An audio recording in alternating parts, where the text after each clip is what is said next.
In a peaceful little village surrounded by lush forests and the melodies of birdsong, there lived a kind-hearted girl named Little Red Riding Hood. Her favorite possession was a bright red cloak her grandmother had lovingly made for her, a gift she treasured above all. One morning, as the sun peeked through the trees, Little Red Riding Hood's mother called her over. "Grandma isn't feeling well today," she said, handing her a basket filled with eggs, butter, and a freshly baked cake. "Will you take this to her?" "Of course, Mommy. Grandma will be so happy," Little Red Riding Hood replied, her face lighting up with joy. She slipped on her red cloak, picked up the basket, and headed into the forest. The forest was alive with life, and as she walked, she noticed a patch of vibrant flowers swaying gently in the breeze. Grandma would love these, she thought, and stepped off the path to gather a bouquet. Just then, a big gray wolf emerged from behind a tree. "Good morning, Little Red Riding Hood," he said with a sly grin. "Good morning," she replied politely, unaware of the danger lurking in his intentions. "What's in your basket?" the wolf asked, his sharp eyes gleaming with curiosity. "Eggs, butter, and cake for my sick grandma," she said cheerfully. "And where does your grandma live?" the wolf asked. "Down the path, past the roses, and through the gate," she answered without hesitation.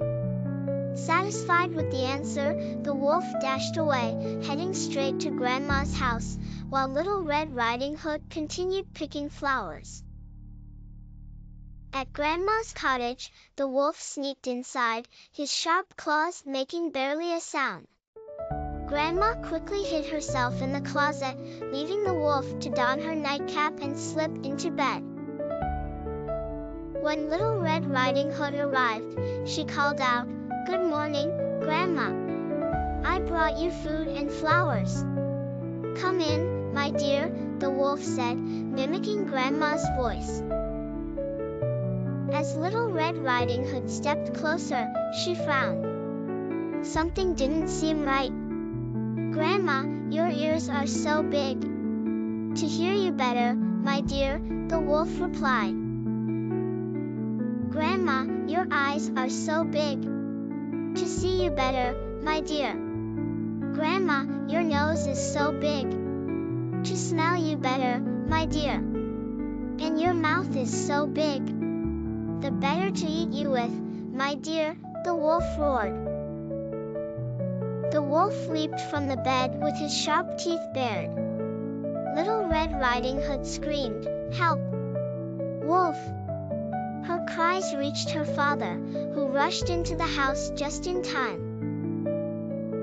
Armed with courage and a sturdy stick, he chased the wolf out of the cottage and far into the forest, ensuring the creature never returned. Grandma, hearing the commotion, stepped out from her hiding spot and hugged her family tightly.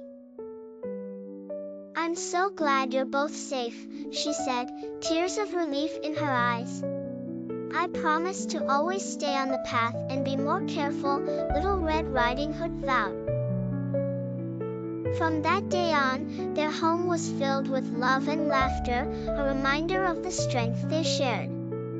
And together, they lived happily ever after.